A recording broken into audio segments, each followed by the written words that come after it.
This is a public meeting of the Berlin Conservation Commission occurring via Zoom webinar on November 4th, 2020, starting at 7:05 p.m. As a preliminary matter, please note that this meeting is being recorded and that some attendees are participating by video conference. Accordingly, please be aware that other participants may be able to see you. Take care not to screen share your computer. Anything that you broadcast may be captured by the recording. So confirming the members, this is member access. This is John Aney, Chair of the Berlin Conservation Commission. Please permit me to confirm that all members and persons anticipated on the agenda are present and can hear me prior to me calling the meeting to order. Members and associates members, when I call your name, please respond in the affirmative. Oh, Carolyn's not here yet. So Walter Bickford. Here. Liz DiChiara. Here. Steve Beard.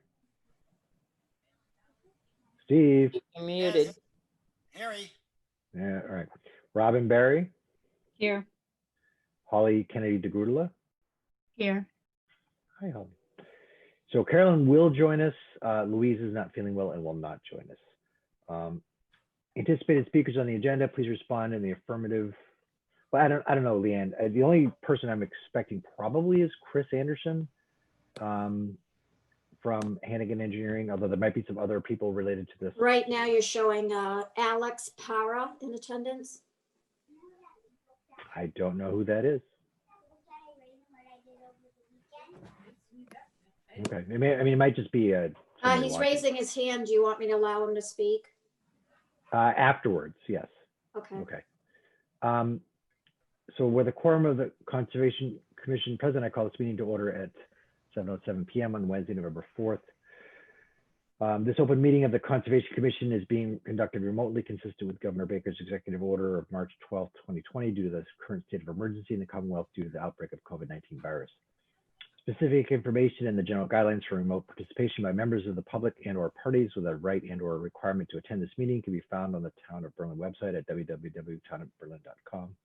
In order to mitigate the transmission of the COVID-19 virus, we have been advised and directed by the Commonwealth to suspend public gatherings, and as such, the governor's order suspends the requirement of the open meeting law to have all meetings in a publicly accessible physical location. Further, all members of public bodies are allowed and encouraged to participate remotely. The order allows public bodies to meet entirely remotely, provided reasonable public access is afforded so that the public can follow along with the deliberations of the meeting. While no in-person attendance of members of the public is permitted, every effort should be made to ensure that the public can adequately access the proceedings in real time via technological means. In the event that we are unable to do so, despite best efforts, we will post on the town's website an audio or video recording, transcript, or other comprehensive record of proceedings as soon as possible after the meeting. Ensuring public access does not ensure public participation unless such participation is required by law. The standard public comment portion of this meeting will accommodate limited public comment. For this meeting, the Conservation Commission is convening using the Zoom platform as posted on the agenda, identifying how the public may join. The public is encouraged to follow along during this meeting using the posted agenda. I will also screen share some materials. Meeting business ground rules. Commission members and speakers on the agenda, please remember to request recognition before speaking. Please remember to speak clearly and in a way that helps generate accurate minutes. Public comment portion of the agenda, to the extent that our technical capability allows, public comment will be permitted during the public comment portion of this meeting as follows.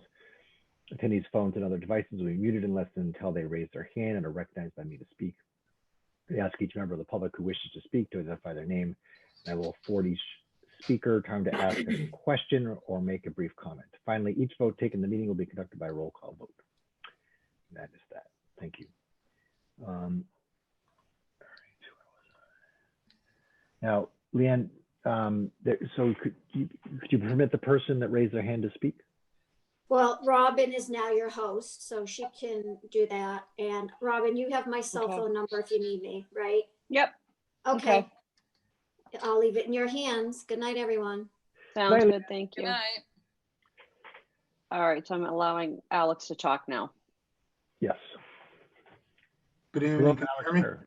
Yes. Yes, hi. Alex Parr. I'm an attorney. I represent homes at Highland Ridge. And the reason I'm here is just to speak briefly to the conservation restriction draft that we submitted to you at the end of last week, and also to inquire of you as to some procedures regarding the order of conditions. Yes, you're on the agenda.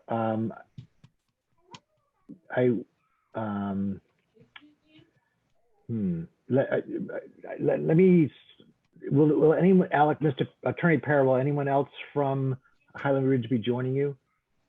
I believe Mr. Benincasa, who's the manager of homes at Highland Ridge, intends to join. So I'm quite happy to wait until 7:30 when you have us on the agenda.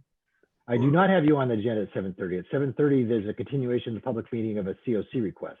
You're on the agenda, but no one had requested a time, so there is no time.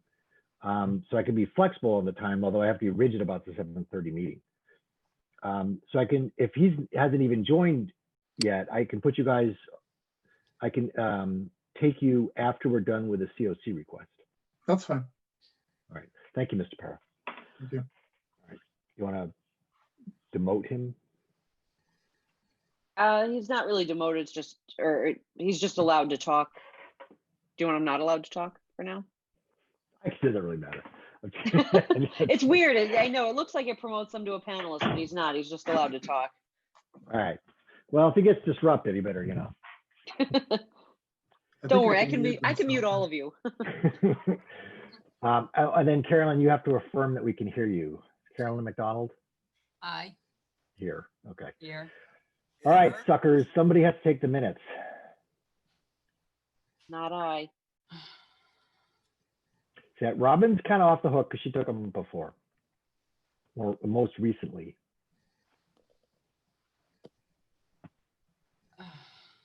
It's gonna cause me anxiety. But I don't care. I know. That's your business. Yeah, I really don't care if it makes you anxious.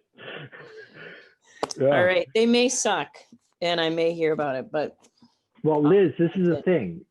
I know you take- can re-listen to it. You can spend your whole life re-listening to it. So every day after today, listen to the minutes until you get it straight. And also I will edit them for you. Okay. All right. Good. So let's move on to the last minutes.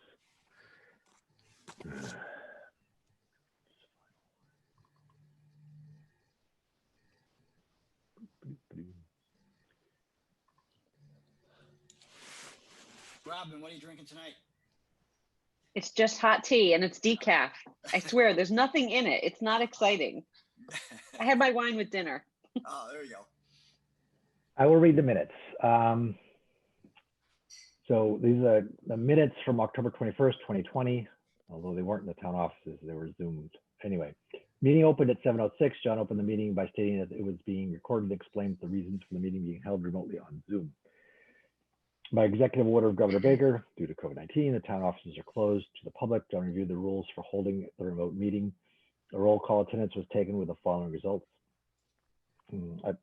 John here, Steve here, Walter here, Liz co-host here, Louise here, Carolyn here, Robin co-host here, Leanne Leahy opened the meeting and then turned it over to Robin. Other attendees, Holly Kennedy DeGudula, associate member, Chris Anderson of Hannigan Engineering, Ken LaCourse of ProTech Energy Solutions, Krista Collins, Sudbury Valley Trustees, and Shannon Clancy of Boundless Adventures.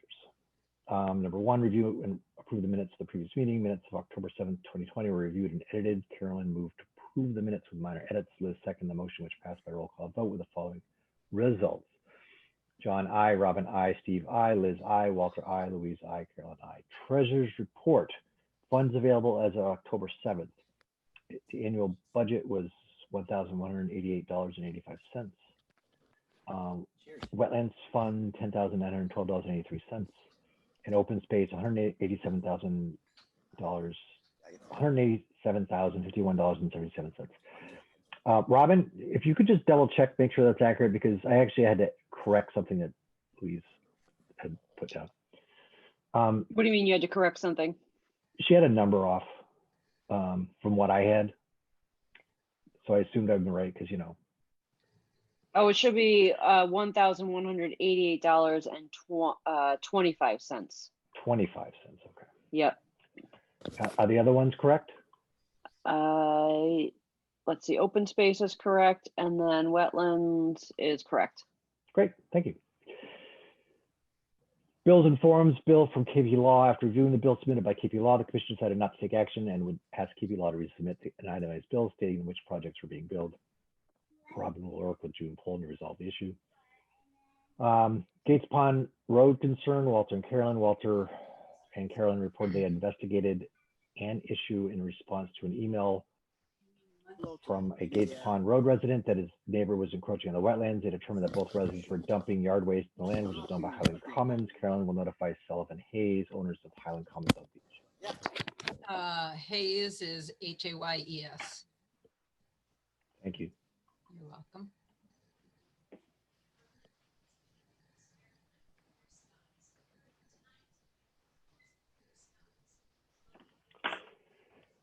To special town meeting, Saturday, December 5th, 2020, at noon. Superseding OOC request, site visit, October 29th, DEP 1070254. Judy Schmidt of the DEP will do a site visit at 11 a.m. at Marlborough Road at map 12, parcel 24-3 to gather information in order to make a decision on the superseding OOC request. Members of the Concom are invited to attend and ask how to follow COVID-19 regulations. B, Walter, Louise, and Liz will attend. 4, Divine CR annual monitoring visit, October 30th, 2020. The annual monitoring visit will occur at 10 a.m. on October 30th. Actually, it was postponed, but Liz will tell us about that. Wetlands, Highland Ridge, EP 1070241, CR update. John reported on Pat Gardner's findings from a site visit after the heavy rains. Wattles are beginning to disintegrate. Turbidity of the water in the retention basins. B, Andy Russo is doing their construction work, responding quickly with plans for correcting the issues. C, Pat Garner will continue to monitor the site and report to the Concom. D, CR update, John reported in regard had contacted attorney Sharon Everett of KP Law. Lawyer representing Highland Ridge responded on October 17, 2020. The CR is being prepared. Number 2, 100 River Road West enforcement order. Walter gave an update on the progress at 100 River Road West. Denise Childs of DEP has sent a letter to Mr. Monroy, the owner of that the DEP will be doing a site visit on October 20, 2020 at 11 a.m. B, Denise Childs received an email from a Mr. Minknowitz stating that the property had been subdivided and he had no interest in the matter. The Berlin Assessor's maps do not reflect the subdivision. John will follow up with the Assessor's office. 355 West Street. A, Walter reported that a new site visit showed definite encroachment on the wetlands. Louise will follow up on the issue. 6, appointment 7:30, continuation of the public hearing. COC request DP 1070239. Solar Farm. John reviewed that Pat Gallagher's October 17, 2020 report, which described the issues that needed to be fixed. The issues included erosion due to heavy rain and the condition of the hydro seeding. Chris Anderson of Hannigan Engineering introduced Ken LaCourse, who described the steps they had taken to fix the issues and explained what they plan to do to improve future erosion issues. Ken stated that no silt had gone into the wetlands from the heavy rains, but had been contained by the retention basins. Carolyn asked what assurances we would have that the site will be stable in the spring if we issued a certificate. Now, Ken assured the Concom they would take responsibility for future maintenance of the site. Ken stated they needed a COC issued to close out the building permit. The CC and the applicants discussed how to close out the building permit and solve authority over the order conditions. The site developers will investigate what steps need to be done to close out the building permit to keep the CC's ability to enforce the OC. The hearing will be continued until the next CC meeting on November 4th. 8 o'clock, Boundless Adventures. Shannon Clancy of Boundless Adventures shared plans to provide power to the park. Upon Concom concerns about the plans call for the power line to go through a berm, which provided protection to the wetlands. Changes were made to the plans. The Concom recommended that a request for determination of applicability be submitted. Did I get that? No, 2 T's. No. I hate spelling. By Balanced Adventures, along with a certified updated plan showing that what we've done to the site. There was no new business. Wetland bylaw. Walter and Carolyn have been talking to people about the proposed bylaw. ATV traffic 40 Ks. Walter reported that he had made a site visit and found no indication that people had been entering from Candace Street, Clinton. The sign posted by the Concom was still in place. He did see an old camper parked in a nearby area. Letter will be sent to the owner. Trash at Lyman Street parking lot. Letter. Walter also reported that he had cleaned up a bag of trash and broken glass at Lyman Street parking lot. He removed the sign stating beware of vandalism. Land, which could be an act of vandalism. Land acquisition, no action taken during the regular meeting. Land management, trespass at Therian. Steve reported on a site visit to the parking lot on Linden Street on the Therian property. Cars have been trespassing on the field instead of staying in the parking lot. So Therian is asking for that a fence be put up to indicate the end of the parking area. John will work with town administrator and highway superintendent to come up with a solution to the problem. 2, boardwalk over the culvert and entrance to Mount Laurel Trail. John reported they inspected the culvert at entrance to Mount Laurel Trail with Dan Simpson of SVT. They came up with a plan to build a boardwalk over the failed culvert under the standing NOI for maintenance of conservation trail. 11, community outreach, Fall Earth Day. Louise reported that plans were in place for Saturday, Fall Earth Day, and noted that several streets have already been done. Executive session, Carolyn moved to close the regular meeting and moved to executive session without returning to the regular meeting. The purpose of the executive session is to discuss a possible land acquisition. Liz seconded the motion, which passed with the following roll call vote. John, I, Robin, I, Steve, I, Walter, I, Liz, I, Louise, I, Carolyn, I, Steve vote and moved to adjourn the regular meeting. Carolyn seconded the motion, which passed by unanimous roll call vote. Meeting ended at 8:32 and minutes recorded by Louise, John, and Johnny. Thoughts, concerns, edits? Looks good. Entertain a motion to accept the minutes with those minor edits. So moved. Is there a second? Second. Further Oh, discussion? gotta write this down. Yeah, you should. Yeah. Oy. So roll call vote, John, I, Robin, Aye. Liz, Aye. Carolyn, Aye. Steve. Steve Aye. and Aye, aye. Walter. Aye, aye. Okay. Done with that. Okay. What time do we have? Treasurer's report. The mic, that might be better. Yeah, it There you is. go. Yeah. Yeah, put the mic in front of me, not behind me. So for the treasurer's report, are we going to include that 551 from KP Law in the open space? No, we're not. No, not yet. We haven't, Okay. hasn't been voted on yet. Oh, that's right. Okay. All right. So as of October 31st, wetlands remains the same. It's $10,912.83. Open space is $187,051.77. So that's also unchanged. And then the budget is $1,188.25. So that's also the same. So it's all the same from the last meeting, actually. Great. Every single one's the same. Yep, except for the edit that we mentioned earlier. On 25. the budget, there's 25 cents and not 85 cents. Great, thanks. All right. Let's spend a couple of minutes on the KP Law stuff.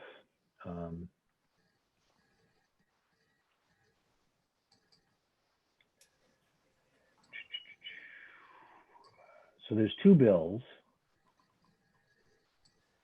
Let me just open both of them.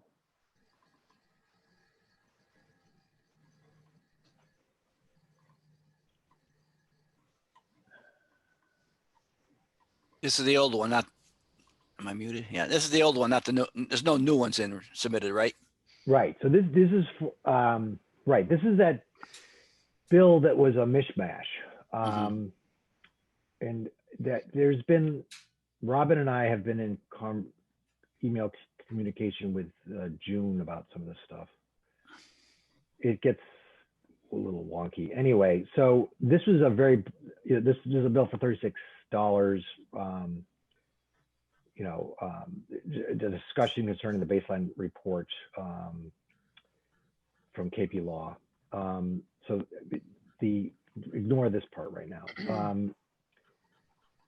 So the issue is, and is because this occurred in June and the fiscal year closes June 30th, we can't pay for this out of our general fund. It has to come out of the open space fund. Just the $36. No, it gets worse. Oh, great. Yeah. I had no idea this was a rule. So June is about as adamant as she gets about this, though. So, the quandary is like, she had asked me about encumbering funds from the prior fiscal year, but these bills weren't submitted till after I didn't know these bills were these weren't submitted till after the. So I guess that what you do next year is encumber all remaining funds and just hope like, they expect that the bills will come through. It's very frustrating. Yeah, accounting practices are weird when it comes to like that end of fiscal year stuff. Yeah, well, it was all news to me. This is all learning for me. Yeah, I've had to do that with work, and like we ask people to submit their bills through the end of the fiscal year early, and it's a pain in the ass. Right. Oh, sorry. So, what can be done, but I believe it's too late now, is we could put an item on the warrant for the special town meeting to pay it. But now we're gonna have to put an item on the annual town meeting, or there is a way to pay this before. Well, I don't know if we want to do jumping jacks over these amounts.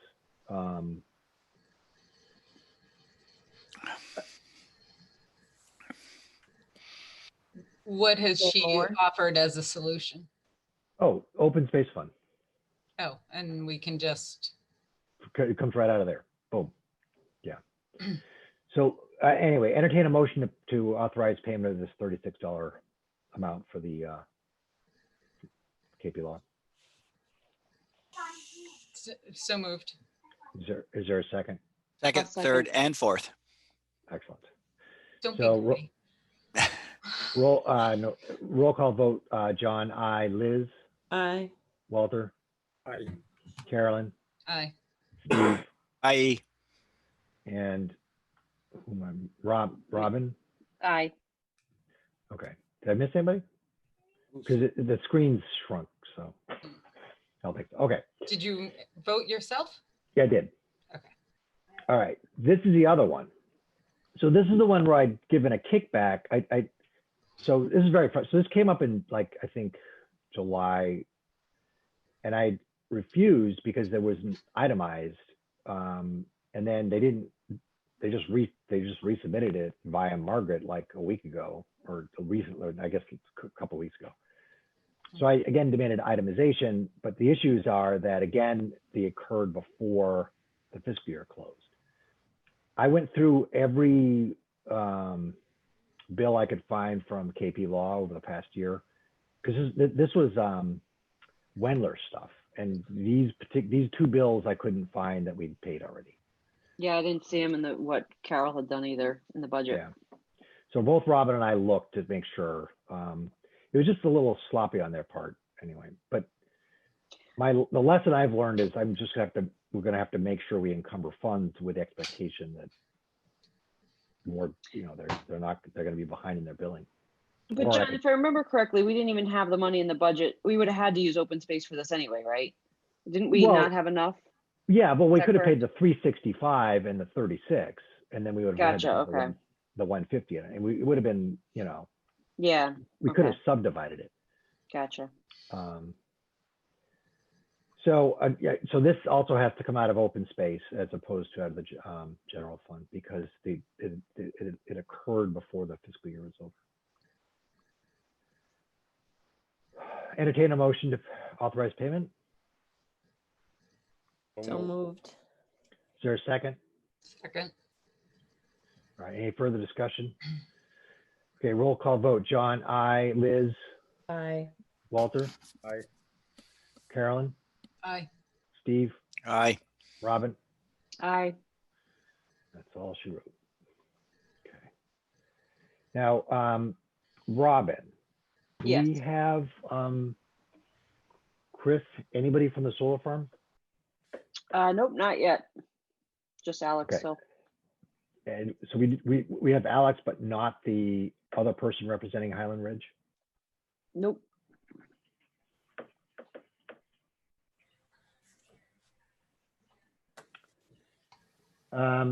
Okay. I think actually I may want to start with the solar farm anyway, because I just received a letter from Chris Anderson of Hannigan Engineering, which I will share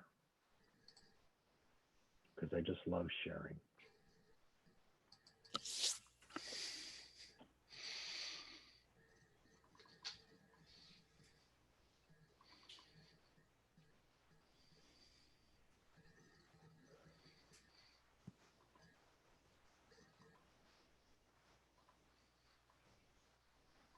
Okay, sorry, I had to.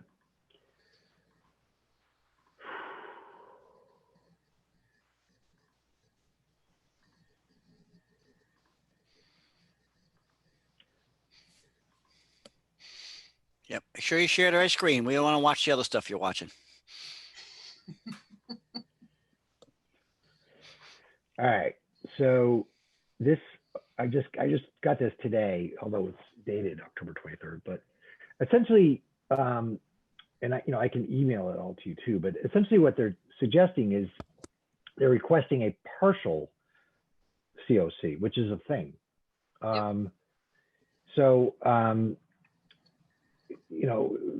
Whereby, they, and they submitted a partial CLC, which basically just said, check out the narrative.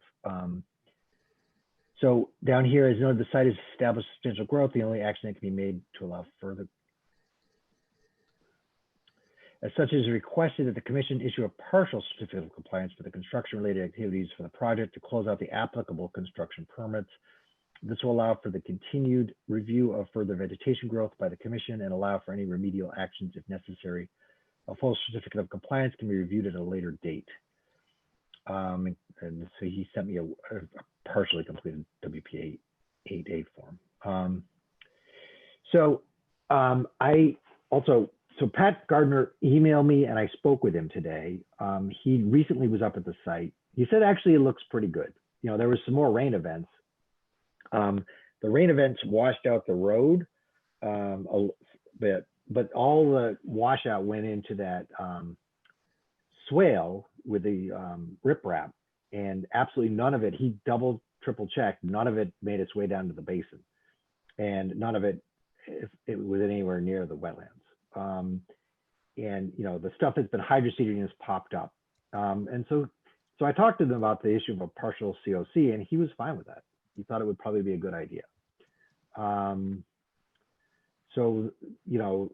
That's sort of the latest development. What are people's thoughts?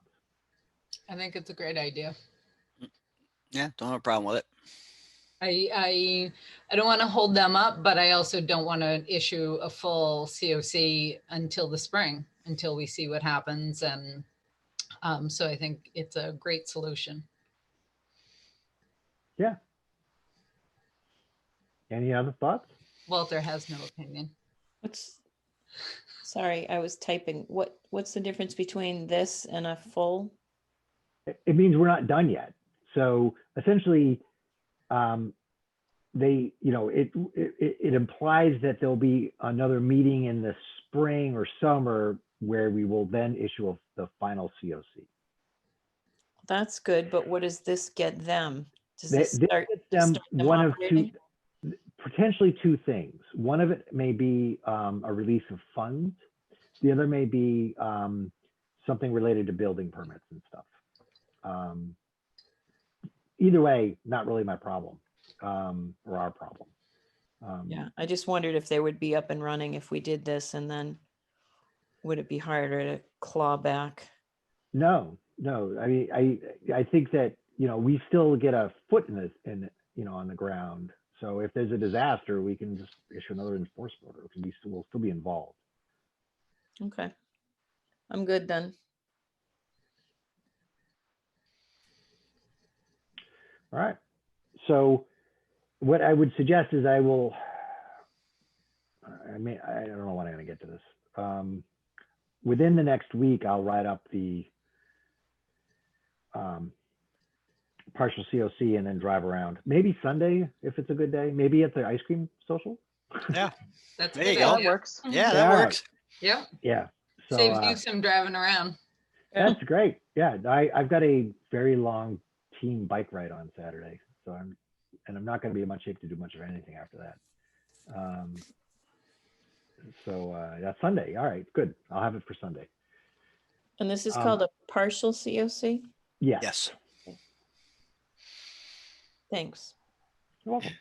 Are we gonna meet there or are we gonna meet at Ice Cream and Go after? I don't know. We haven't discussed that yet. That's on the agenda. All right, so entertain a motion to issue a partial COC. So moved. Oh, go ahead. You can have this one, Liz. Okay, you can have the second. Okay, I'll second it. And I'll do the third. Okay. Any thanks, Steve. further discussion? All right, roll call vote. John, I. Liz, Bye.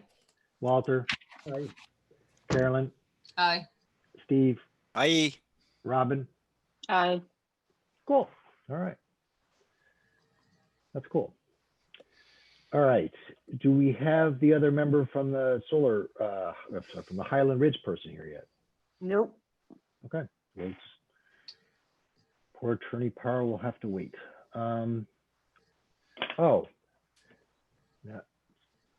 This ought to. He has his hand raised. You're Alex okay with does? letting him- Yeah. Please allow him to speak. Okay. I think he can just go ahead and unmute himself. Oh, okay.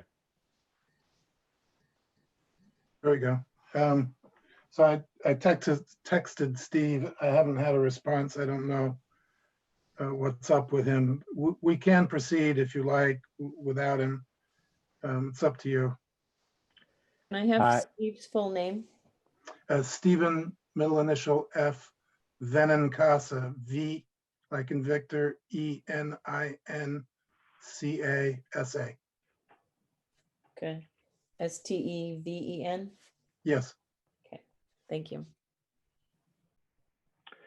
Okay, we'll start. We'll start with this discussion. Again, this is neither a public meeting or a public hearing, it's just a discussion. Sure. Mr. Parra or Attorney Parra, would you like to start? Or do you Sure. want me to start? Why don't you start? Thank you. So as you know, we submitted the draft conservation restriction and supporting materials last week. I was under the impression, my client was under the impression that the conservation restriction text had been largely negotiated with a prior owner. So I apologize for the tone of my email and asking you to act on it so quickly. I thought it was basically done, but apparently not. So that's the first thing. The second thing is, and it's somewhat related, is going over the order of conditions that you issued for this project. There are conditions that require the designation of an environmental monitor to, during construction and to kick off with a pre-construction meeting. So I just wanted to touch base with you about a procedure for going forward and starting the project. It's not clear from the order of conditions who designates the environmental monitor. Well, that's already occurred. So that happened with the beginning of the site development. And we had our pre-construction meeting. It was with one of the Russos, myself, Pat Gardner, which he was identified as the monitor. Everybody agreed on it, but it was myself and I think Walter Holly was there. I can't remember if somebody else. Anyway, so we had that meeting and we had a follow-up meeting. Pat Garner's been going up there weekly and submitting reports, and the Russo brothers have been, commenting back, and they've actually seems like they've been pretty reasonable to interact with. So that's already proceeding. Yes, Walter? Just so I know what we're talking about here, the environmental monitor, Pat, is the construction monitor. for the wetlands and stuff, but I think maybe what Attorney Para is talking about, or what's in that thing, is the monitor to monitor the CR on an annual basis, like what Liz did with SVT here recently. Annually, SVT goes out and monitors all CRs, all lands, to make sure that nobody's cutting timber or putting road trails through it or something like that. Or am I wrong? No, I'm just trying to, I'm playing, you can see I'm playing catch up here in the process. When I spoke with Steve today, he wasn't certain that the person to be designated under the conservation restriction as the environmental monitor had been designated. So, but if you say he has and it's Mr. Russo, then that's good. And so the only other thing from our perspective is that the building inspector, Mr. Hanks, had requested that we get from the Conservation Commission clearance to proceed while you're considering the conservation restriction process that will be going forward. Yes. To get Yes, that completed. I received that email too. So Walter, I'm looking over the order of conditions right now. And the EM here really refers to what Pat's doing, not to the conservation monitor, you know. So yeah, the additional orders of conditions clearly refers to what Pat's doing as the construction monitor. Okay. Do we get to have a annual CR person take a look? We can. I wanted to, so I have, where'd you guys go? I want to discuss I have a couple of questions, Attorney Parr. I had a chance to sort of go over some of these documents. And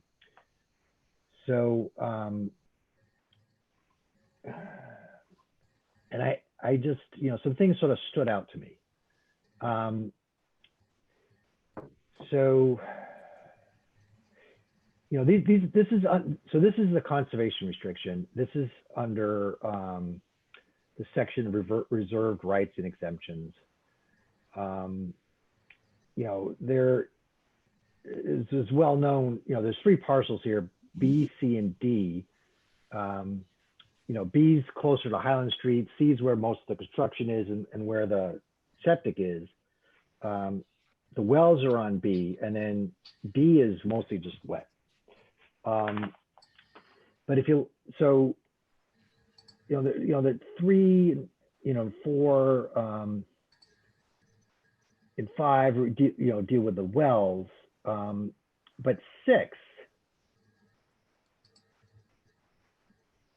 I don't understand why 6 is in here, Attorney Para. A perpetual right to privilege to construct, install, operate, maintain, repair, and replace drainage infrastructure on parcel B, including the right to flow water from parcel C onto parcel B as convenient.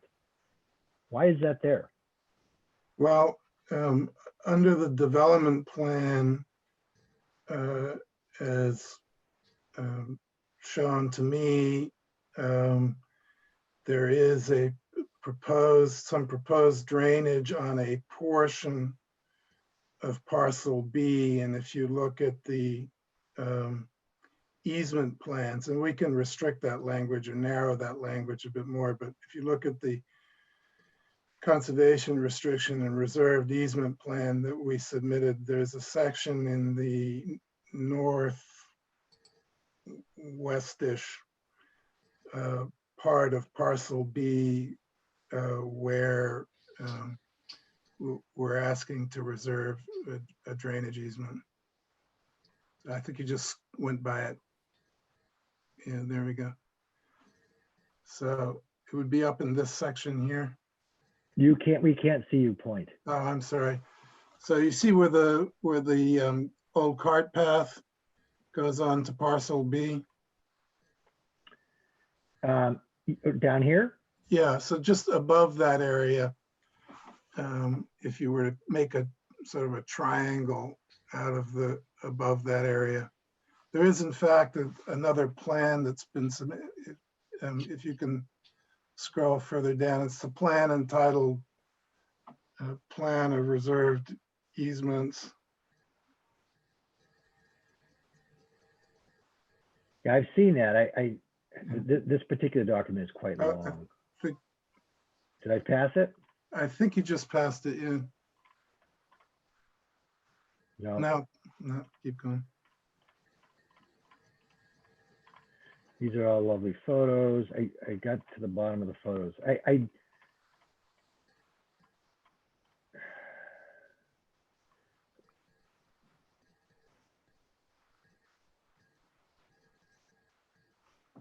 Nope, that's the end of the document. Let me see if it's up this way. This is just the soils or the rocky. Nope. There you go. Nope. That's it. So there's a drainage easement that's shown. It's adjacent to the end of parcel D. It's a sort of triangular shape.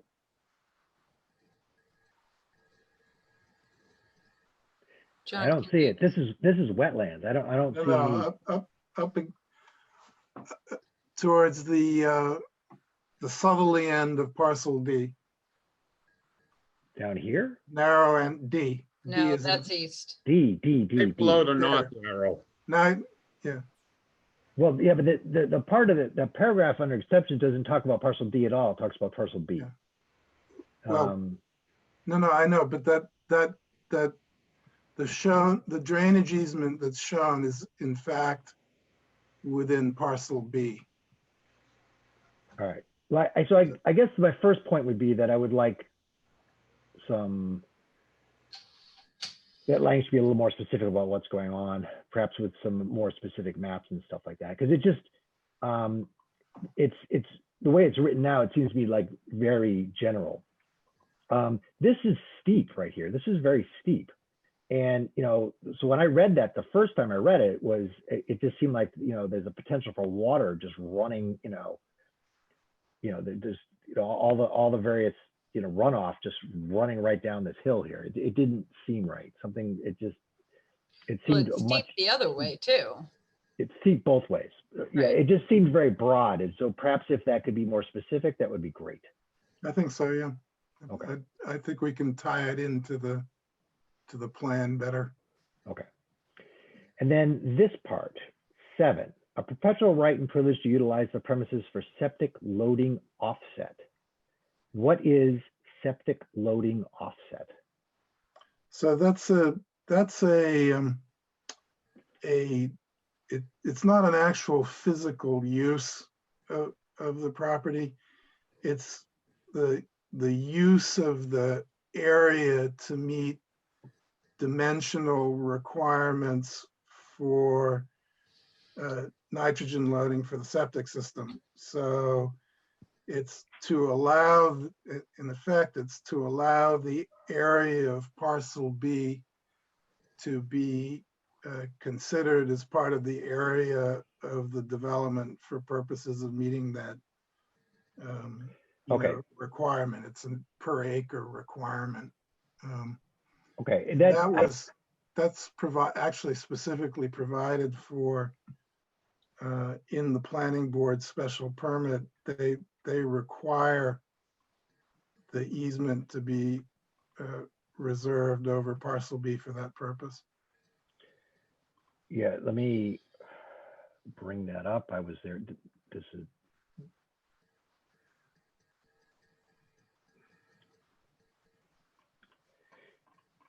So this is so annoying.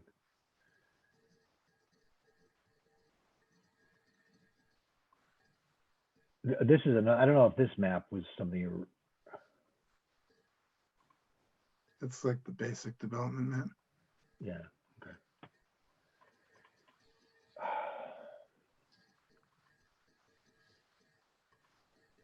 So this, was a special permit issued, or, dated April 25th, 2019,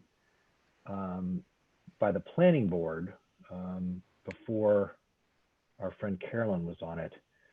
And this here also specifies, allow the use of land area for any required water supply and septic loading offset. Again, so the planning board was aware of this a year and a half ago.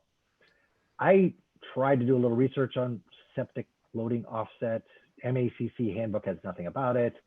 Googling gets lost quickly. I asked Patrick Garner about it today, and he was unfamiliar with the term. Perhaps, Attorney Para, if you could add some information that just defines what that is. I mean, sounds like it's a very specific technical term. So if there was some additional documentation that could just define what that is, since it's so difficult to that would be great. So generally, as in the continued review of the conservation restriction, is there somebody that I can work with? I mean, with town council, or how do you normally do this? Well, we don't do it that often, so there is no normal way. I've gotten permission from the Margaret, our town administrator, to communicate with the town council about this, but they're rather expensive. So, if you could make those changes first, so that we're satisfied with it, and then I could send it to town council and perhaps, communicate with them in that respect, that would be great. Well, So in the meantime, opportunity to review. This is the first time I've seen this document. You didn't send these out, John. So I didn't. I thought I did. no, I just checked to see if I missed it. Yeah. So I haven't reviewed this, haven't seen any of this. So John has his opinion, but I think the rest of us would like the opportunity to go over this and see if we have any comments as well. I apologize, Carolyn. I actually thought I had sent it out. I thought I had forwarded it. My apologies. No, I just received it like 2 days ago or something like that. Right. So, Yep. No. And as far as the prior owner's conservation restriction, draft conservation restriction, it was woefully inadequate. And we sent it back to them and said, these are the changes we would like to see, and never heard another word back from them. So that's not entirely true. I mean, I did have a phone conversation with someone 6 to 8 months ago, but then they never followed through. Right. Yeah. Is there like a list or written comments or something that was sent Well, out?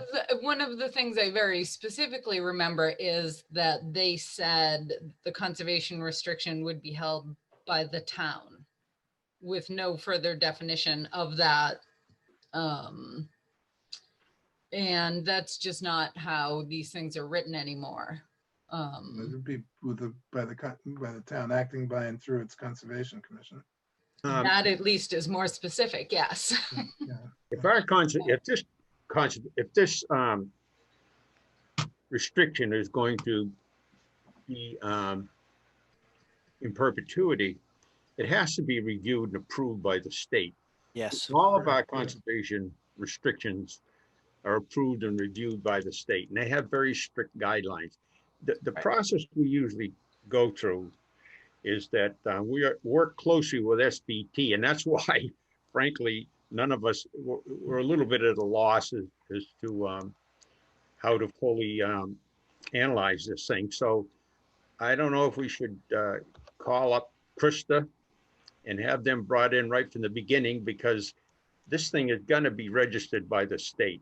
So that's why, frankly, I don't put much time into it, because I've looked at a couple of them in the past, and it got to the state and they had 20 times more. It's insignificant. So I would wait, and I would make sure that they look at this closely. Send it into the state and they'll return it in a hurry if it's not valid. Right. So I guess in order to answer your question, Walter's totally right. We usually work in conjunction with Sudbury Valley trustees. They supply the knowledge really on how our conservation should be worded and what all the legalese means. Then once we've negotiated all of that with the property owner, then we send it to town council for final review, and then it goes to the state. So in terms of going, well, first of all, we can step back a little bit in that the order of conditions requires this to be done and complete before the issuance of a certificate of compliance. So,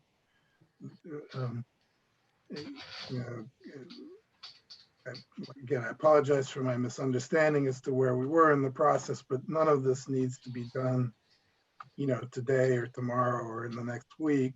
I'm happy to work with SVT if that works for you guys. We did supply as part of the package, a draft of the application form to the Commonwealth for review. It's been my experience in reviewing conservation restrictions that they like to be involved at the point at which the parties are more or less satisfied with the draft, but before it's completely finalized. And the reviewer at the Commonwealth, John Gioia, is very, very responsive. So whenever you guys feel comfortable and bring him into the process, that's fine with us. And as I said, I'm happy to work with SVT.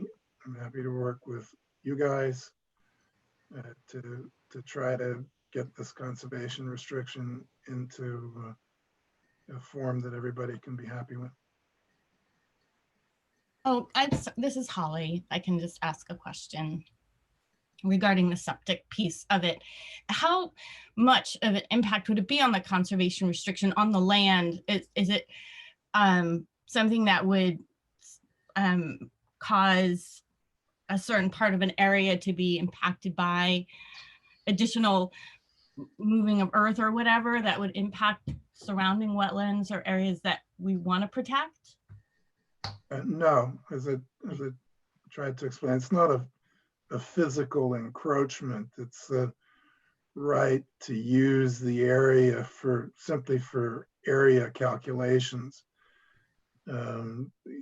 Septic loading requirements of Title V, which the Board of Health jurisdiction requires, and I don't know the exact number, but it requires a certain amount of area per design gallonage. So the idea is that the area of parcel B can be used in that calculation, but not that there would be any kind of physical encroachment into the conservation area. The only physical encroachments that we foresee at this point is the public water supply well, wells. And we've tried to designate at least the primary area on the plan where that would occur. And then there's some drainage structures that we talked a little bit about before that would be on the southerly portion of parcel B near parcel B.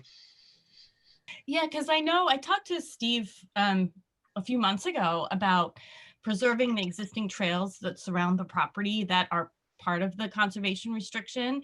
And he assured me that he would like to keep those, and also surrounding neighbors would also show a very big interest in preserving those trails, one of which goes through that parcel B, which does connect that property down to Walnut Street and then to the railroad tracks. And then on the other area in parcel D, there's a couple of trails. And I did mark the property of those existing trails and told Steve about them and gave him a map, so he knows where those trails are. But it sounded like the runoff might impact that, but because down at parcel B, that's where the wells are too. And then there's a lot of residents along Highland that are at the bottom of that. So I'm sure that they would be concerned if what was going to happen there, but that's all. Just wanted to make you aware. No, I appreciate that information. Thank you. Attorney Para, that I'm sharing the section on the trails there. Yes. The one comment I would have about that is on the conservation restriction, it references a map with the trails. There is no map of trails that was included in the package.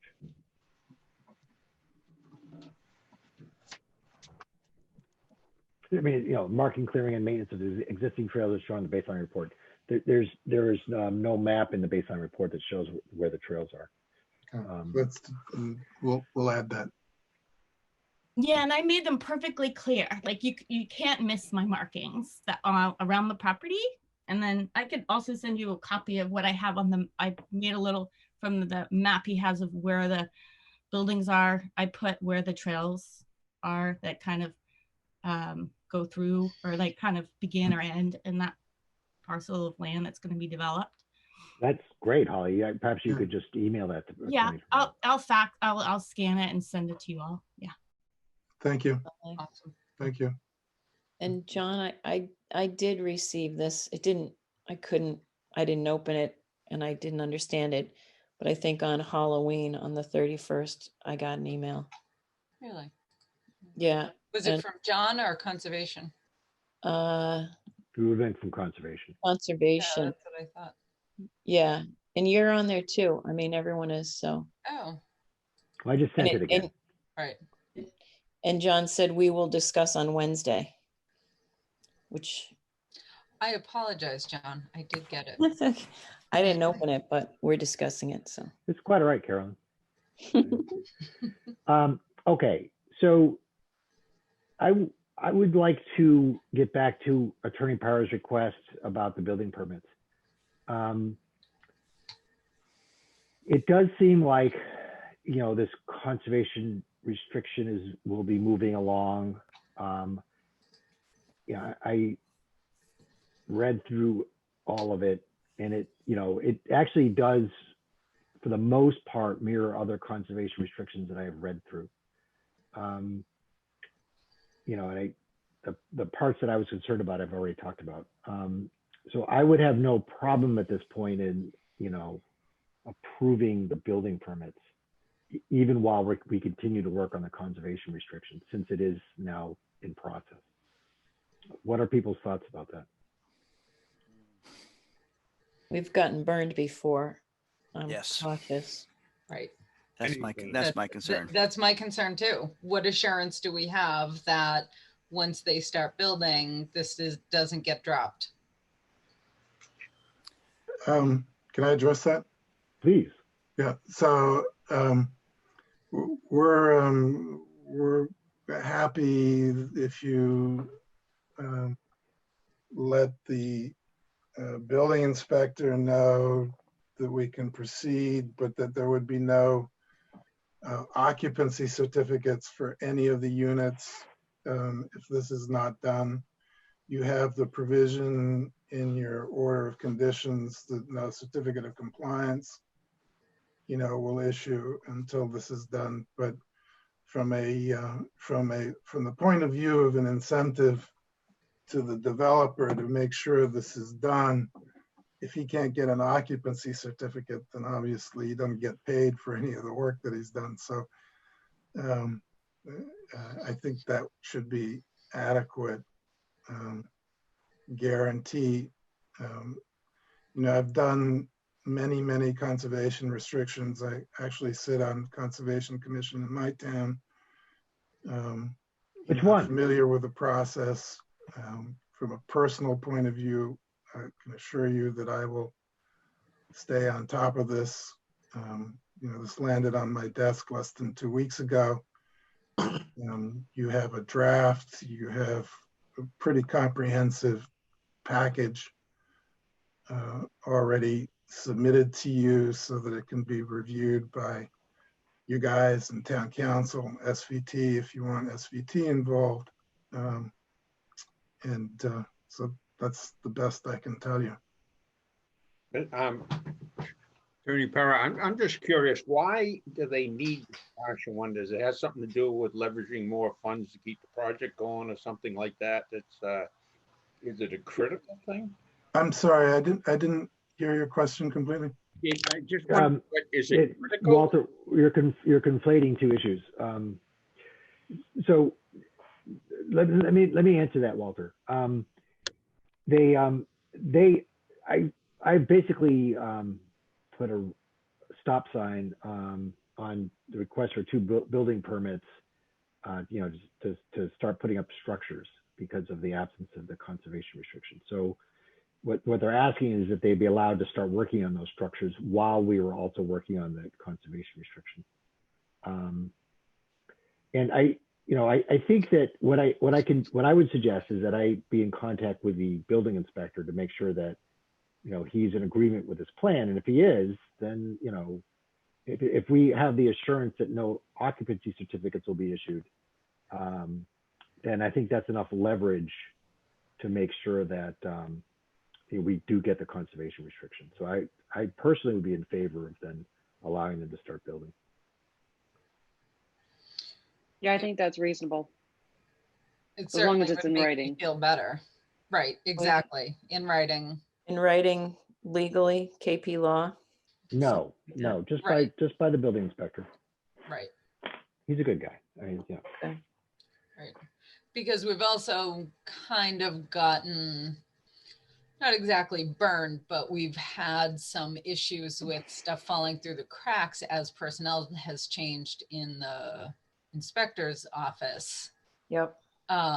So again, I would be fine with the caveat of no occupancy permit, but we need to make sure that that is truly what happened. In writing, yeah. Right. Well, Carolyn, the other thing is on a practical basis, there's like dozens of units going up, and they've requested 2 building permits. So, right. If things get hairy, we can just put a stop to it. Okay. Yeah, as long as there's some mechanism in place to make sure that this actually happens, because as per the order of conditions, this was supposed to have already happened. So we're certainly being reasonable by accommodating all the changes that have happened over there, but we do need assurances. So. Yeah, I think, sorry, it's Holly again. I just, from my personal perspective, I know a lot of people around the area that live around, like I do, the area, they kind of realize, oh, well, these trails that we had access to are now kind of blocked because of construction. And I was only concerned is where I started seeing where the existing trails went into the property. And I've talked to the Russos several times and said, hey, these are where the trails are. I marked them. And they said, yeah, we'll make sure when they start building. But already I can see that there's probably a good chance that some of these are going to be blocked in a way that, we're not going to be able to use them. And so that's just my only concern is that as long as they can come up with a way that we can get around it, that I have no problems with it at all. It's just, I want to make sure that it doesn't become all completely wet all around the area, which I was ensured it's not going to happen. No, this is fine. I'll do this and maybe I might have a bowl of ice cream afterwards. Steve. Steve, we can hear I haven't you. hit that yet. I see you brought chocolate. Good to know, Steve. Thank you.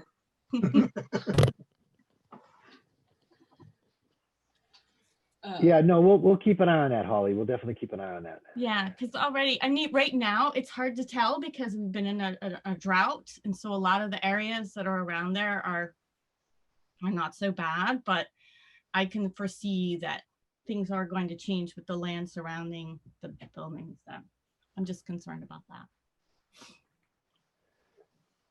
And Okay, for so- my notes, sorry, for my notes earlier, we said that Attorney Parr is going to get us a map of the existing trails as part of this package. Right. Well, it sounds like maybe Holly will give him the map that he'll give to us, which is good. Oh, good. Yep. Okay. All right. Well, mine are So, like, oh, sorry. It's just where the trails meet, you kind of begin or end around the property. But yeah, that should give a good idea of where they are. well, do your best. Yeah. Okay. So in summary, I will be in contact with the building inspector.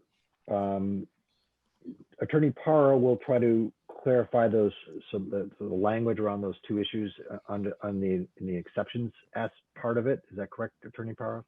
Yes, so drainage easement and the septic offset. Yes. And then you'll work with getting us somehow a trail map, or a map of existing trails. And then should we set up an appointment for 2 weeks from now? Yeah, that'd be fine. All right, I'll put you in at 7:30. 7:30 on the 18th. That's correct. And I'll go over the documents so that, Awesome. yep. Okay. And do you want me to forward this to Krista at SVT, or will you? I mean, I'll take care of that. okay.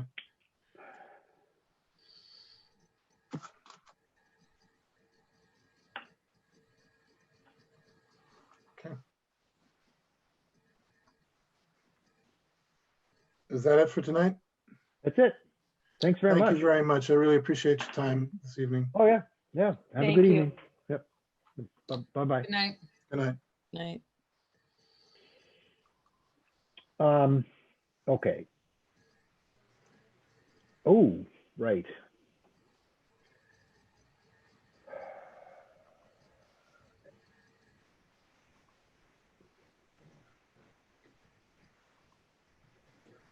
I have more fun things.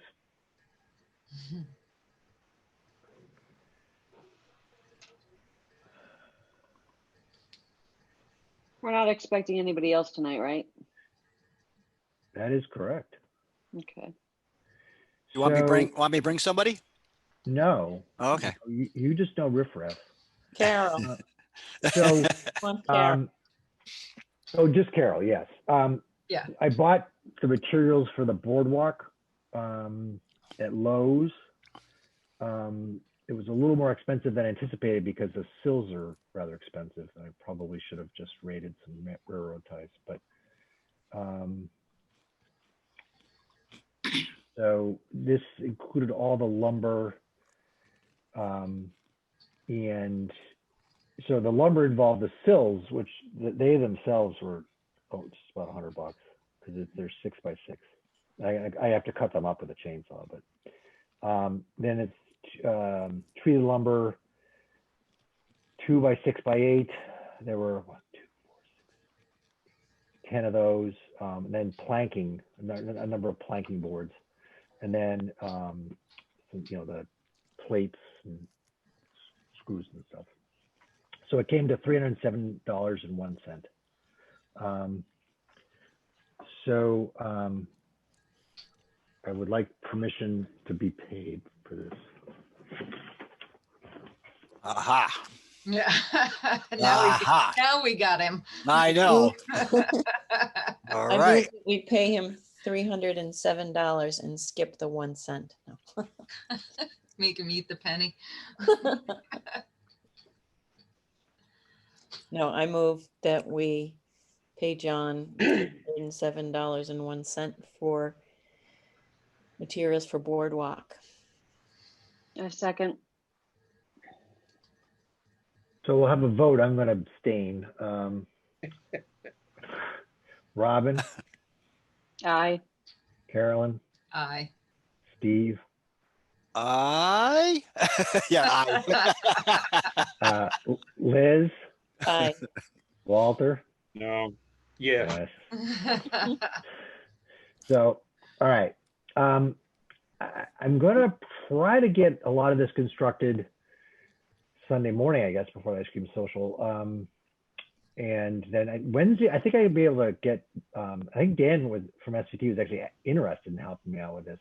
But if anybody wants to help, I think we're going to try to do it a week from today, put it in. I start the construction at my house, and then, the partially constructed boardwalks then are transported to site, and then we, put the sills down, and then, just sort of like bolt it all into place. Is this the Mountain Laurel deal? Yeah. This is over that collapsed culvert that's where there's water 3 months a year. You can't get out without getting your feet wet. So are we taking this out of the budget or Yeah, wetlands? general budget. All right. All right. Next on the agenda is some wetlands issues. Back to Highland Ridge. Pat, did I send that around? I think I might have sent around the Highland Ridge report. If not, I can pull it up. Yeah, where he was saying there were some issues. Yeah, they're not bad. I talked to him again about it today. They're not bad. And there's actually something like kind of amusing going on. Well, if you're into that kind of thing, which is that apparently there's two types of wattles. And there's like there's self-disintegrating wattles and then longer term wattles. And apparently the wattle installer, perhaps by error, put in some of the self-disintegrating ones, so they're disintegrating. So apparently the Russo brothers and them were fighting about it, and they're gonna get in and replace a lot of that stuff. Patrick seemed pretty, he said, a lot of this stuff looks a lot better. This is the black part is the wattle that's falling apart. He said, when he was there, I talked to him on the phone. He said things will actually look pretty good, and he's not really concerned. So what do you mean they were fighting?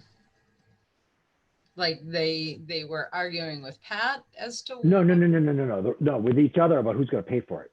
Oh, well, that's not our problem. It's not our problem. Yeah. So anyway, so Pat's been following up with this. I've been communicating with Pat about any concerns. It seems like it's going okay. All right.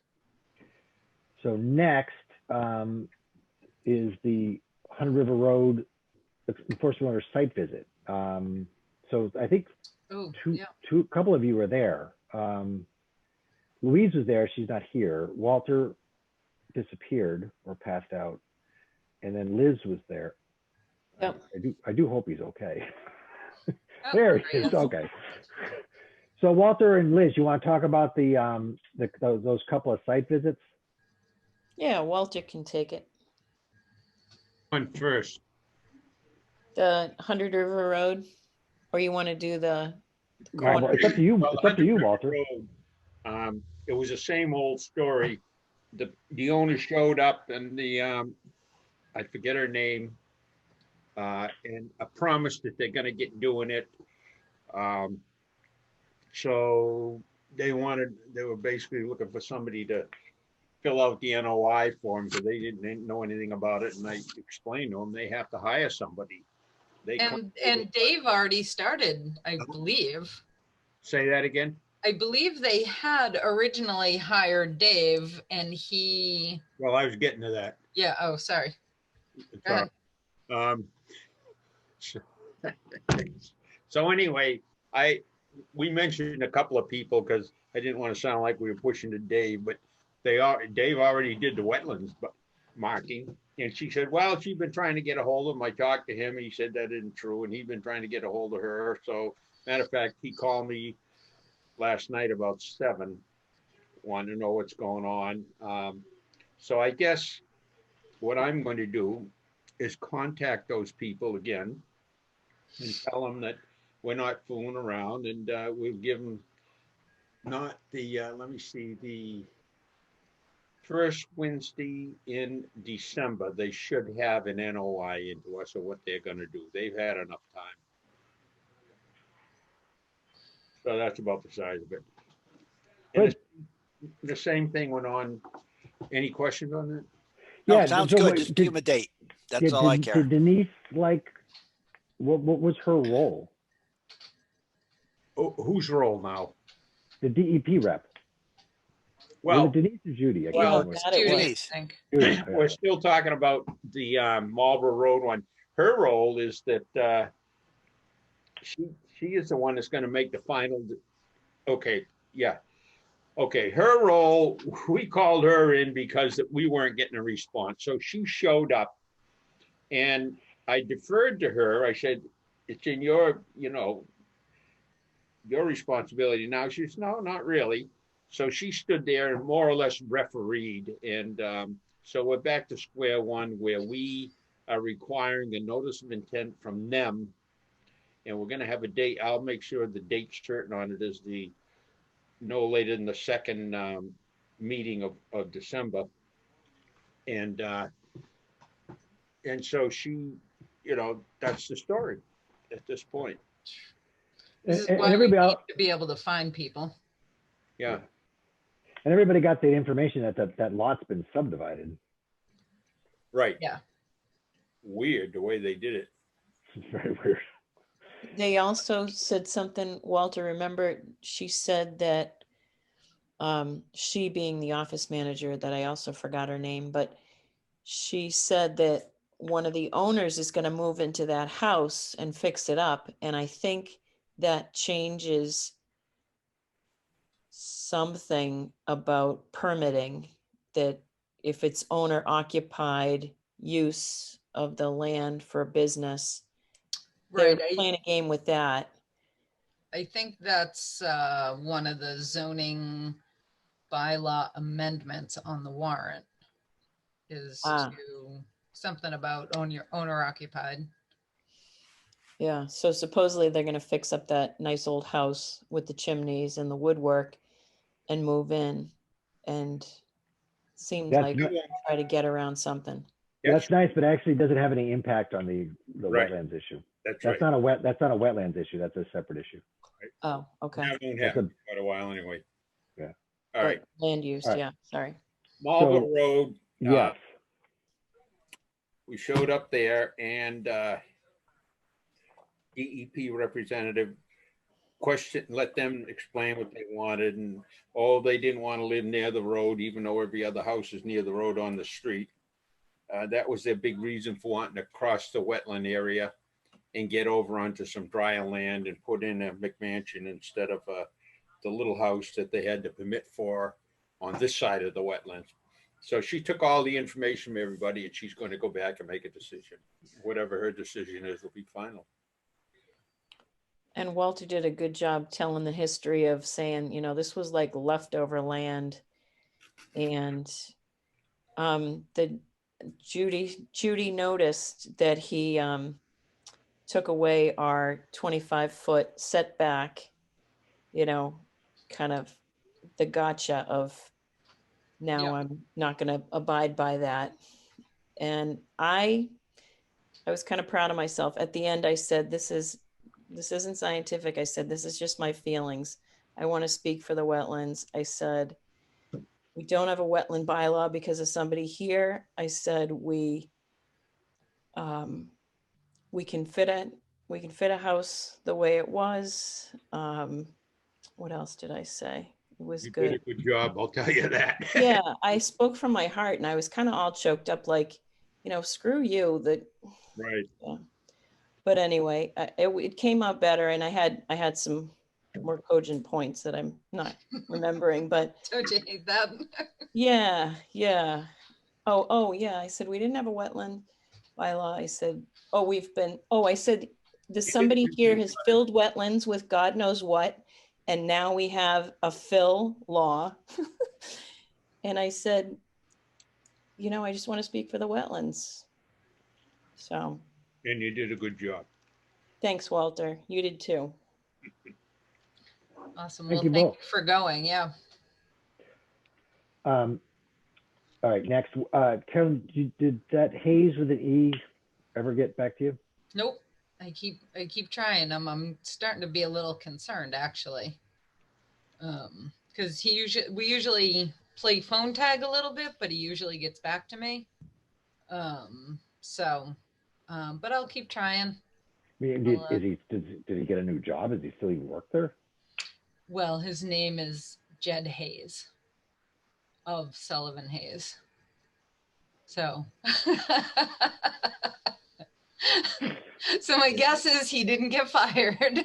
Right. But actually, let me see if I have his email. And usually when he gets back to me, he's like, "Oh, I'm so sorry," and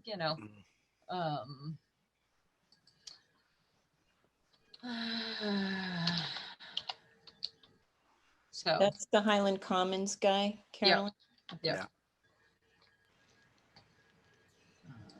All right, I will send him an email right now.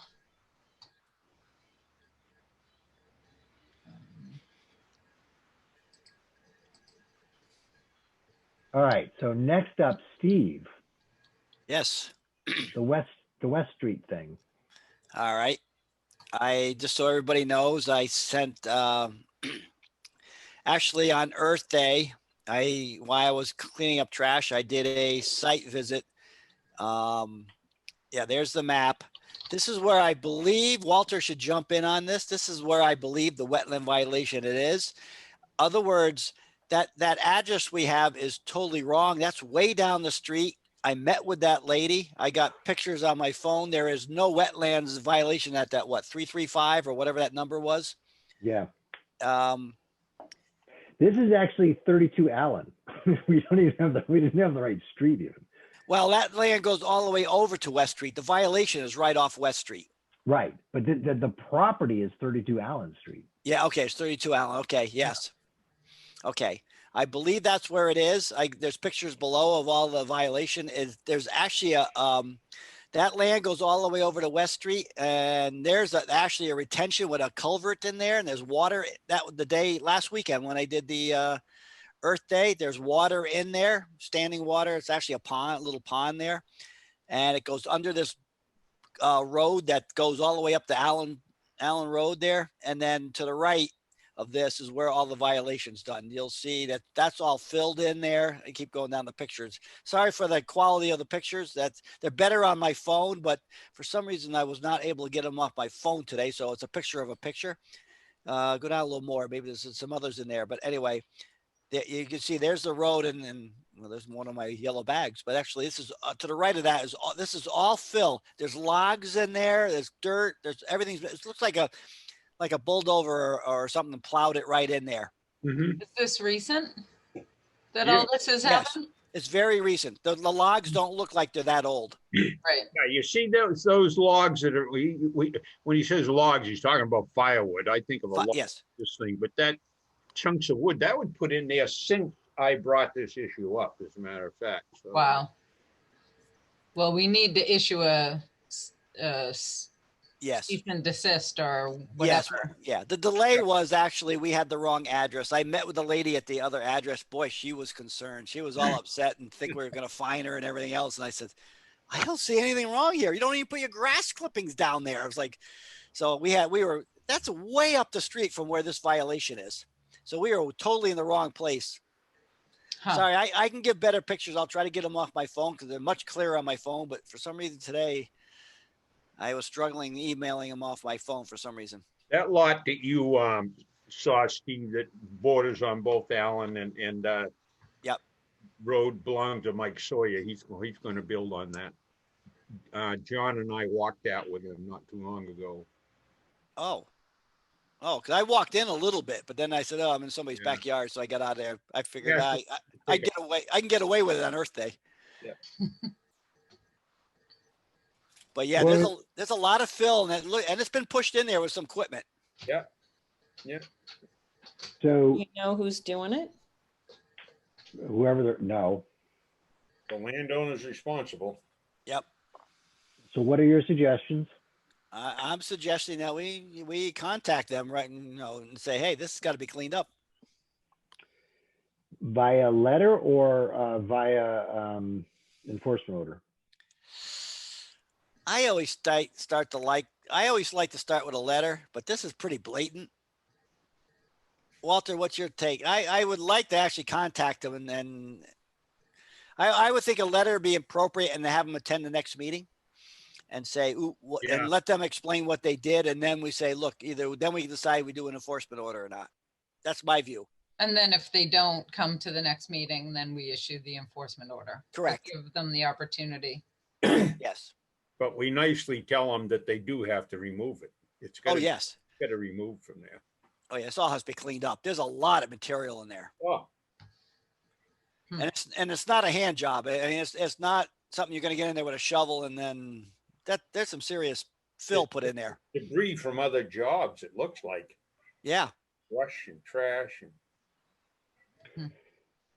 Any Similar volunteers? to River Road.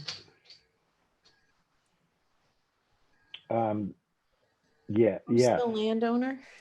we don't know. I don't know yet. Okay. Any volunteers to write the letter or follow up on this? Don't we have a generic boilerplate letter? We've done this before. No, I mean, I could send you that letter that I sent out to the people, but this one that would need to be changed slightly because Or serious. it's more serious, but I can. You know, I think you can send an enforcement order with a cover letter. You know, I've done that on something on Walnut Street one time. Simply said, this is common. Well, this happens once in a while when people don't understand the wetlands bylaws, but it needs to be cleaned up. And you have to have a record, and the enforcement order is the record.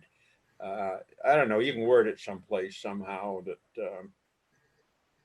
I'm okay with that. I'm okay with from what I saw, I'm okay with a cover letter and an enforcement order, just if you want to start that way, because this is pretty blatant. But again, I don't know the owner, and did they do it or did? It doesn't matter. They own it.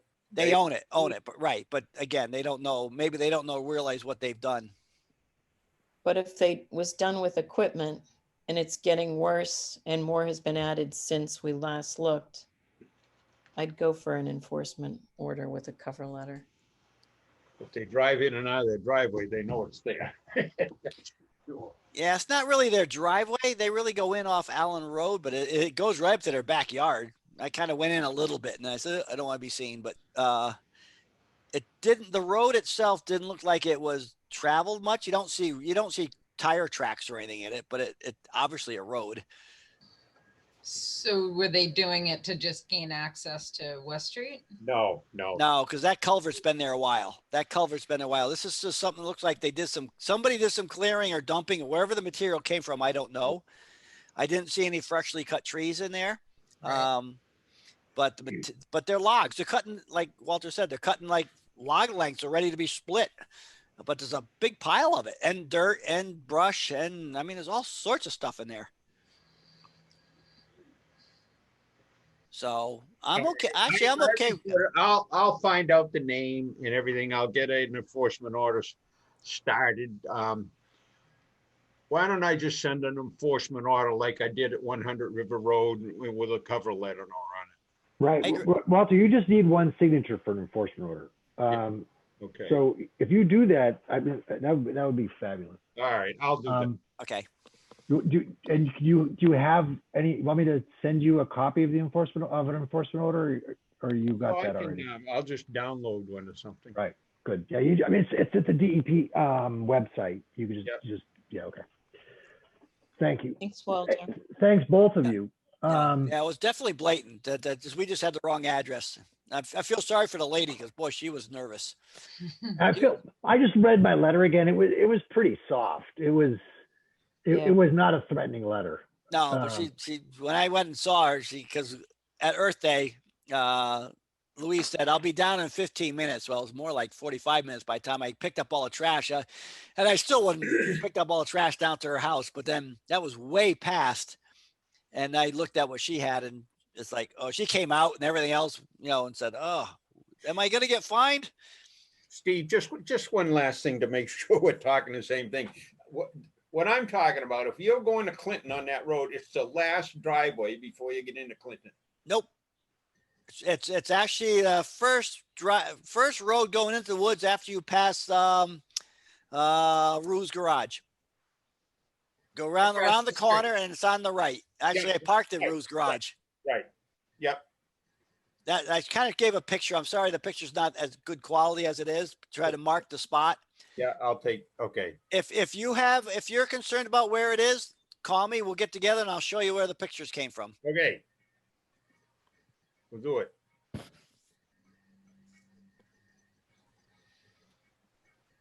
And yeah, I was just looking at the assessor's maps, but you guys will take care of that. I was just see if I got a better. yeah, that picture I took was off the maps of the town, but I don't have the names to that parcel. Oh yeah, the assessors are pretty good about that. You just email them and they'll you just go to the town website and email them and they will. Okay. I'm pretty sure that's got to be the lot because that's the only lot that goes from Allen Road all the way over to West Street. And I can walk right up to that house. John, am I wrong? Didn't that lot you and I walked with Michael go from, it went, the frontage was on West Street and we entered Allen Road? Yeah, no, there was 2 lots up. Here, let me screen share. Oh, okay. I haven't figured out how to screen share without first enlarging the thing. Anyway, so this is 32 Allen right here. Oh, And so this is where Steve was at. okay. Okay. And we were up here. Okay. That's the easement that he has. Yeah, that's right. This long. So one, yeah. yeah, it's a very long one. He said there was a vernal pool up here somewhere, which I haven't checked out yet. But so this is his here. And this is the property in question. Right. That's where I believe it is. Right. If you want to do a double check sometime, Walter. Yeah, we got to, because it's up here. It's right up here near Clinton, right up where those lots are. The pictures I took are down here because I Well, actually took a picture. What? Wait a minute. I'll call you tomorrow afternoon, or what time will you be free, Steve? Anytime after 3:30 tomorrow, I have a open slot. Well, I hope to be in a deer stand, but Okay. Well, how about Friday? yeah, we'll do it Friday. Okay. Fridays works better for me then. All right. I'm tied up to 3 o'clock tomorrow. I'm out straight. So great. Thank you guys. Next up on old business, again, Steve, trespass at the Terrians. Did you get my last email about? Yes, I did. I replied to you. No, I sent you another one. Oh, okay. Did I get that one? Let's see. I got you up here. Let's see what you got here. I replied, was that about the time of getting together? Yeah, but so he can't make Wednesdays. Right. And I replied to you that I could do, you said, what about Thursday? I said, I could do anything after 3 o'clock. Tomorrow I'm booked out solid to 3. Right. So I suggested to him about 3:30 tomorrow. Oh. And then I'd asked you if you could get a hold of Sue Therian. Oh, I can. Okay. So if you two, I'll confirm with him that with Dave Smith that you and Sue will meet him at the parking lot at 3:30 tomorrow. Okay, got it. Let's do that. Okay, that'll work. Yeah, do all the remind yourself right now. I will. So Walter, I'm not available at tomorrow after 3 o'clock. Well, we'll Take it until we get together. It's language this long. Take a Sharpie, Steve. Oh, Sharpie, big letters. Yeah, right in the back of your hand. Oh no, I don't do that. Okay, 3:30 tomorrow. Yeah, but tell Sue, and I'll confirm with Dave. I won't be able. Unfortunately, I won't be able to make it. So. Oh, good. We'll talk about you then. Great. And I put such a good word in for you, but now that you're not attending, I'll change that wording.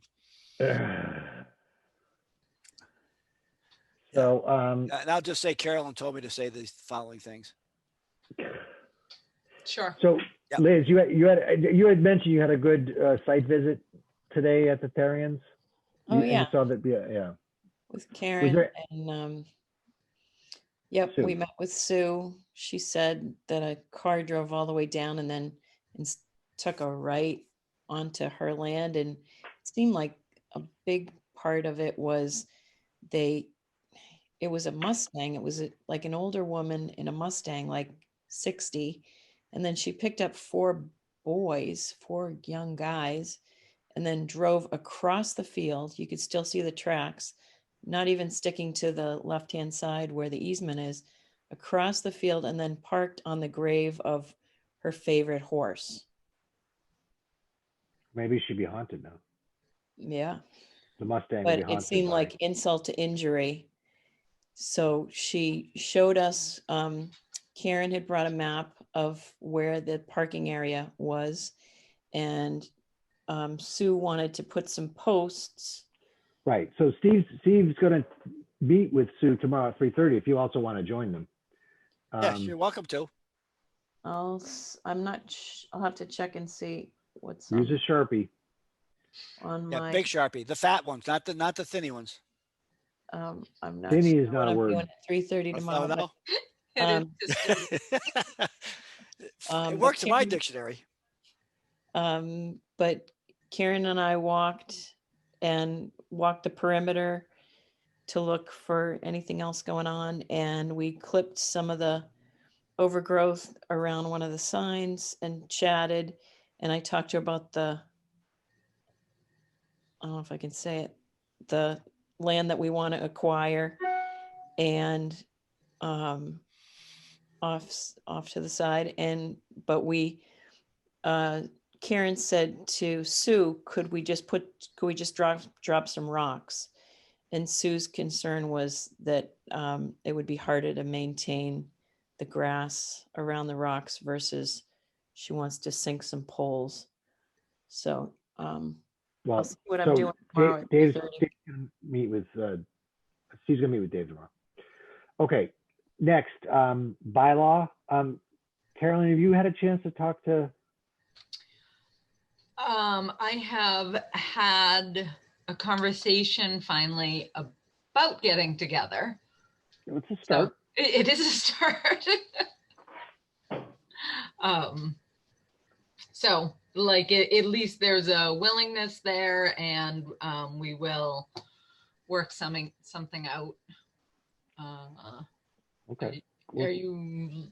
I assume you're looking for that to happen sooner than later. We got till spring. Right. Well, that was kind of why I didn't. But at the same time, we should have a final document midwinter, so that when we do Right. start holding public information meetings, we actually have the document that we're going to be presenting. Yep. I talked to Peg Stone about it. Louise and Peg and Jess and myself opened up the Earth Day thing on Saturday.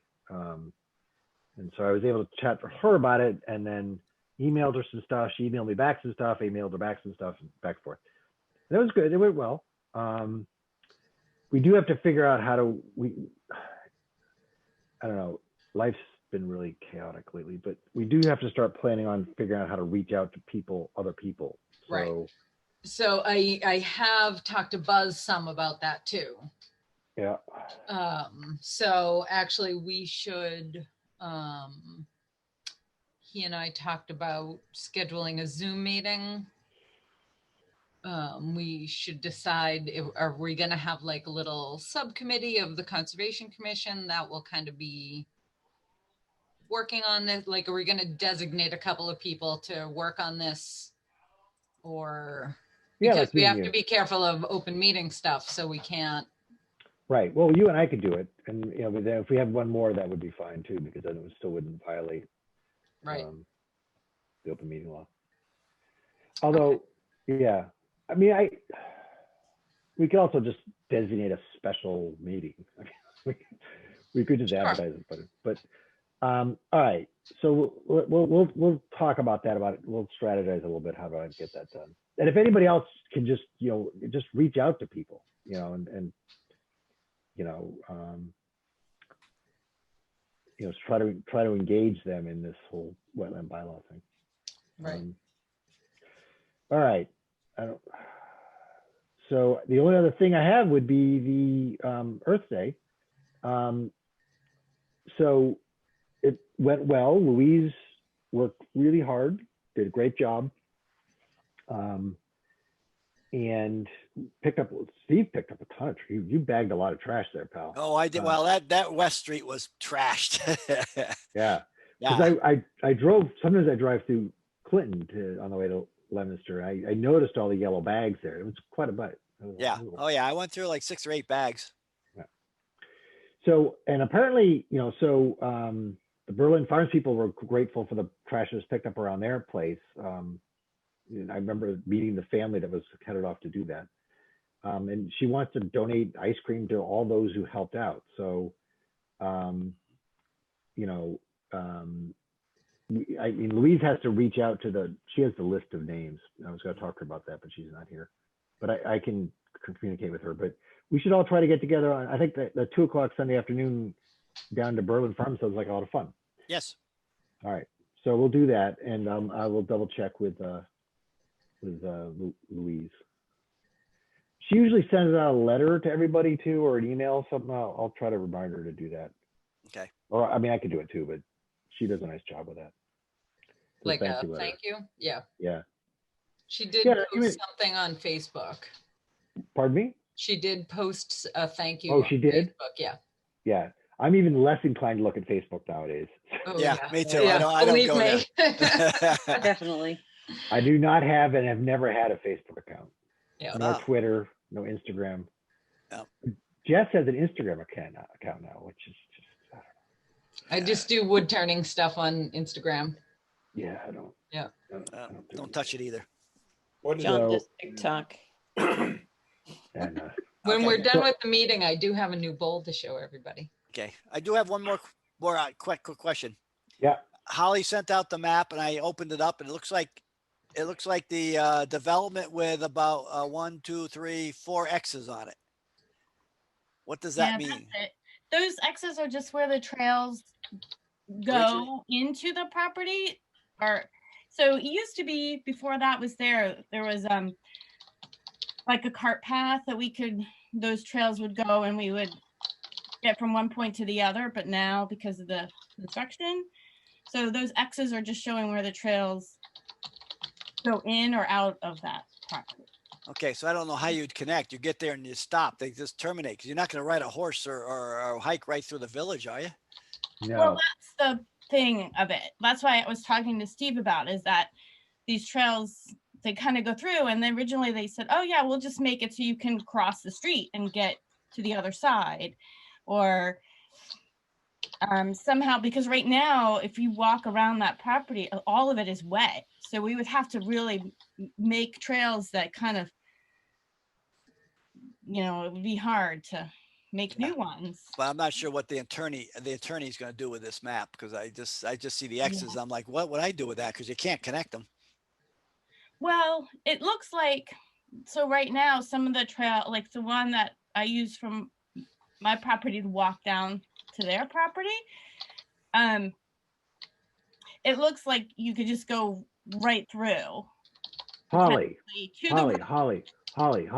I know this guy, Marcus, that has a GPS thing. I know. Well, we talked about trying to do that. He was with me when we marked the trails. What I would suggest is that you GPS all the trails, and then use that as your map for what trails exist, and that'll make it a lot easier to figure out how to then connect them. Yeah, but when I talk to the Russos and the guys, they're like, just mark them and we'll figure out how to make sure you have access to them, which is what I did.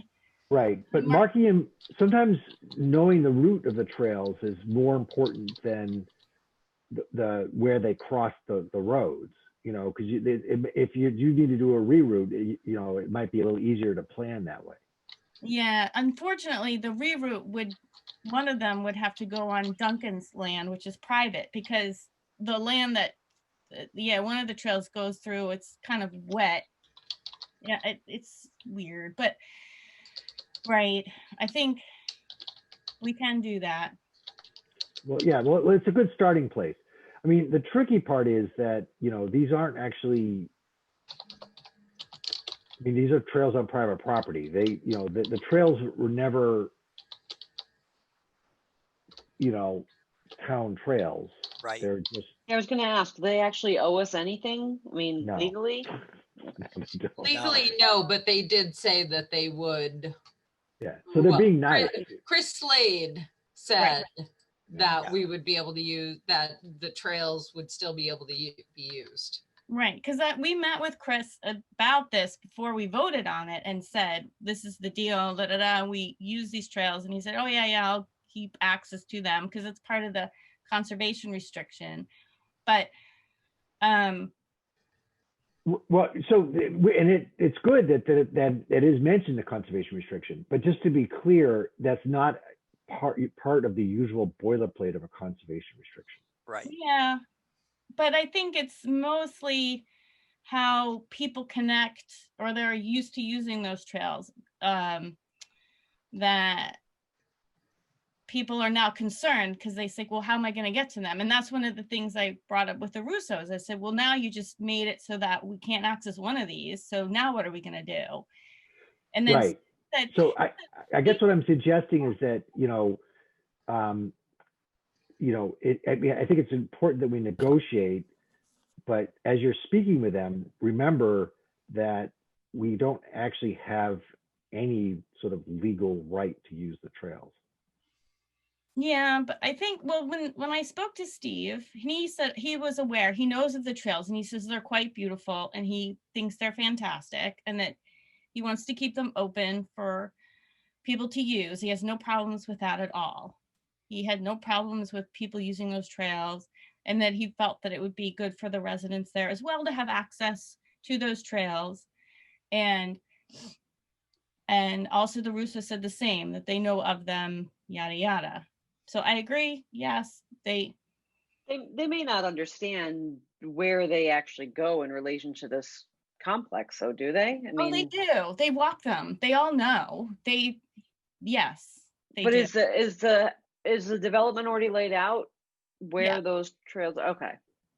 Yes. And that's when I talked to them again and said, they said, oh, well, we saw them. We know when we were working here, we saw these trails. And they said, could you do us a favor and mark them? So I marked them with tape.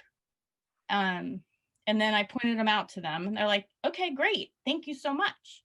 And then I talked to Steve and he said, absolutely. We want to keep these open. We'll work with you. So I did. So how do the trails relate to these X's? I mean, is it like the top and the bottom one or one trail and so these trails, one of them kind of comes up from the railroad tracks, goes by the wells, and goes. I don't know the area. I mean, just in relation to the map that I'm seeing right now, I opened the one that you sent. It's the single one at the top, Robin. The wells are down at that end of the property. There's like another car path that they've been using too for the development to get water. There's like a trucks and their whatever that they access the property on the backside from Walnut Street that goes down to the railroad tracks kind of thing. And then these trails kind of meet up with that, which takes you to how we navigate to get to Coburn Road that goes through Keith Susie's property. And then I know Keith he wants to keep these trails open too, because there's a lot of people that use these trails. But really, I guess I'm sorry, I didn't mean to interrupt. I guess my question is I'm assuming these trails run right through this area where the houses are? Before they went right into that property. That's kind of where we used to navigate from one to the other. And it was kind of a loop that brought these trails down to Coburn Road. And then they kind of then go back to Randall Road, of one of which is a property that's owned by, that also abuts Chris Slade's property. People in California that have been trying to sell that 80 some acres that goes along Randall Road. And that's where the majority of the trails kind of come from and go to. Mm-hmm. And so you're saying it's too wet on the other side, like just around where the houses are, to just make a new trail around it? Pretty wet. Yeah, And right- the houses are on a plateau and it's wet Okay, on either side. okay. And that's where I asked when they started, hey, how are we going to access this? Oh yeah, we'll figure it out. We'll figure it out. But there could be a way to get around. And that would be great if they could work with us to find a way to make it work for everybody. But they are nice trails to have, and it would be good for if and when the bike trail comes, when the bike path comes through, they'll all go towards that too. So, Right, if they still exist. If those people in California sell that property off of Randall Road, right. I don't know. They kind of pulled it off the market again, I guess. right. I guess, the point I'm making is that it's really pretty cool that these trails are here, but We have no say. Yeah, exactly.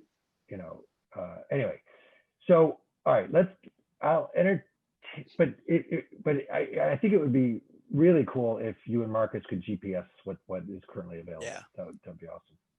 So just focus on what is in there, the CR restriction and those parcels? Or do you I don't want, understand the question. I'm sorry? What So would, just where the trails lead, Yeah, a bigger from map. and go to, it would be easier to plan rerouting in that respect.